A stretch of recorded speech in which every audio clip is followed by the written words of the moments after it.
കേസിലെ പ്രതികൾക്ക് ശിക്ഷ ഇളവ് നൽകാനുള്ള നീക്കം നിയമസഭയിൽ ഉന്നയിക്കാൻ പ്രതിപക്ഷം. കെ രമ അടിയന്തര പ്രമേയത്തിന് നോട്ടീസ് നൽകിയേക്കും. മുഖ്യമന്ത്രിയുടെ നിലപാട് നിർണായകം. +1 സീറ്റ് പ്രതിസന്ധിയിൽ വിദ്യാർത്ഥി സംഘടനകളുമായി വിദ്യാഭ്യാസ മന്ത്രി ഇന്ന് ചർച്ച നടത്തും. സമരം കടുപ്പിക്കാൻ വിദ്യാർത്ഥികൾ. KSUവിന്റെ വിദ്യാഭ്യാസ ബന്ദ് ഇന്ന്.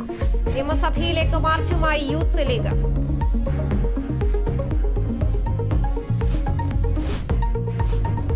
മട്ടാഞ്ചേരി MK രാഘവൻ റോഡ് താറുമാറായിട്ട് വർഷങ്ങൾ. വാഹന ഗതാഗതവും കാൽനടയാത്രയും ദുസ്സഹം.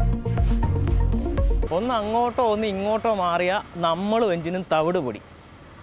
താമരശ്ശേരി ചുരത്തിൽ കൂടെ പപ്പു അമ്മാവണ്ടി ഓടിച്ചിട്ട് പറഞ്ഞ കാര്യമല്ല ഇത്.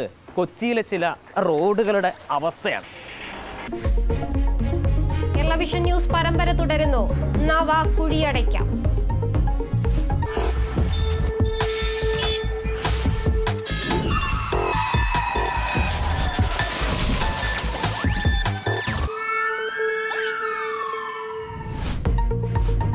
അമിതവേഗതയിൽ വീണ്ടും അപകടമുണ്ടാക്കി കല്ലട ബസ്. കർണാടകയിലെ ഗുണ്ടൽപേട്ടിൽ മലയാളിയുടെ പിക്കപ്പ് വാൻ ഇടിച്ചു തെറിപ്പിച്ചു. വാനിന്റെ ഡ്രൈവർ ഉൾപ്പെടെ 2 മലയാളികൾക്ക് പരിക്ക്.